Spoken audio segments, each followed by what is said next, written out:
ನಮಸ್ಕಾರ ಸ್ನೇಹಿತರೆ, ನಾನು ನಿಮ್ಮ ಪ್ರಶಾಂತ್. ಹೇಗಿದ್ದೀರಿ? I hope all are doing good. ದೇವರೆಲ್ಲರನ್ನು ಚೆನ್ನಾಗಿ ಇಡ್ತಾರೆ. ದಿನಕ್ಕೊಂದು ವಾಕ್ಯ ಎಪಿಸೋಡ್ಗೆ ನಿಮ್ಮೆಲ್ಲರಿಗೂ ಸ್ವಾಗತ.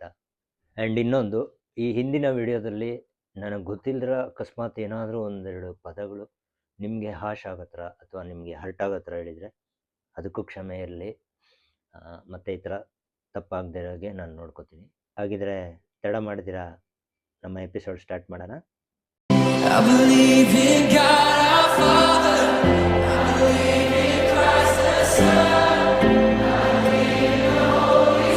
ಇಂದಿನ ವಾಕ್ಯ ಸಿರಾಕನ ಗ್ರಂಥದಿಂದ 27ನೇ ಅಧ್ಯಾಯ 3ನೇ ವಚನ. ದೇವರಲ್ಲಿ ಸ್ಥಿರ ಭಯಭಕ್ತಿ ಇಲ್ಲದವನೇ, ಬೇಗನೆ ವಿನಾಶವಾಗುವುದು ನಿನ್ನ ಮನೆ. ಆಲ್ಮೋಸ್ಟ್ ಎಲ್ಲರಿಗೂ ಅರ್ಥ ಆಗಿರುತ್ತೆ ಅನ್ಕೊತೀನಿ. ಸಿಂಪಲಾಗಿ ಒಂದು ಉದಾಹರಣೆ ಜೊತೆ ಹೇಳ್ತೀನಿ. ಸ್ವಲ್ಪ ಫನ್ನಿಯಾಗಿ ಹೇಳೋದಾದರೆ, ಒಂದು ಡೈಲಾಗ್ ಇದೆ, famous dialogue, building strong, basement weak. Absolutely. ನೋಡಿ, ಒಂದು ಮನೆ ಬೇಸ್ಮೆಂಟೇ ಸರಿ ಇಲ್ಲ ಅಂದರೆ ಆ ಮನೆ ನಿಂತ್ಕೊಳ್ಳೋಕ್ಕಾಗಲ್ಲ. ಬೇಸ್ಮೆಂಟ್ ಸ್ಟ್ರಾಂಗ್ ಇದ್ರೇ ಆ ಬಿಲ್ಡಿಂಗು ಸ್ಟ್ರಾಂಗ್ ಇರುತ್ತೆ, ಸ್ಥಿರವಾಗಿ ನಿಂತ್ಕೊಳ್ಳುತ್ತೆ. ಇಲ್ಲಿ ನಾವು ಏನನ್ನ ಕಂಪೇರ್ ಮಾಡ್ಬೋದಂದರೆ, ಈ ಫೌಂಡೇಶನ್ ಅನ್ನೋದೇನಿದೆಯಲ್ಲ, ಅದೇ ನಮ್ಮ ಪ್ರಾರ್ಥನೆ, ದೇವ್ರ ಮೇಲಿರೋ ಪ್ರೀತಿ, ದೇವ್ರ ಮೇಲಿರೋ ಭಯ ಭಕ್ತಿ. ಭಯ ಅಂದರೆ ದೇವ್ರನ್ನ ನೋಡಿ ಭಯ ಪಡೋದಲ್ಲ, ಒಂದು ಅಭಿಮಾನ, ಒಂದು ಗೌರವ. ಹೇಗೆ ನಮ್ಮ ತಂದೆ ತಾಯಿಗಳಲ್ಲಿ ನಮ್ಮ ತಂದೆನ ನೋಡಿದ್ರೆ ಒಂದು ಗೌರವ ಇರುತ್ತೆ, ಒಂದು ರೆಸ್ಪೆಕ್ಟ್. ಹಾಗೆ ಡೋನರ್ಗಳೇ, ನಮ್ಮ ಎಷ್ಟೋ ಜನರ ಕುಟುಂಬದಲ್ಲಿ ಕುಟುಂಬ ಜಪ್ಸರ ಅನ್ನೋದಿರಲ್ಲ, ದೇವಸ್ಥಾನಕ್ಕೆ ಹೋಗಲ್ಲ, ದೇವ್ರನ್ನೇ ಮರ್ತುಬಿಟ್ಟಿರ್ತಾರೆ.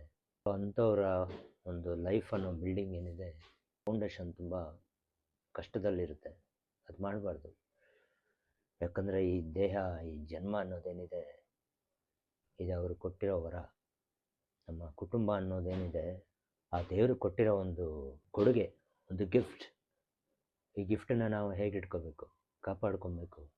ಈ ಕುಟುಂಬ ಜಪಸರ, ದೇವಸ್ಥಾನಕ್ಕೆ ಹೋಗೋದು, ಆಜ್ಞೆಗಳನ್ನ ಫಾಲೋ ಮಾಡೋದು, ಇವೆಲ್ಲ ನಮ್ಮ ಕರ್ತವ್ಯ. ಅದನ್ನು ಮುಂದಿನ ಪರಂಪರೆಗೆ ತಗೊಂಡೋಗ್ಬೇಕು.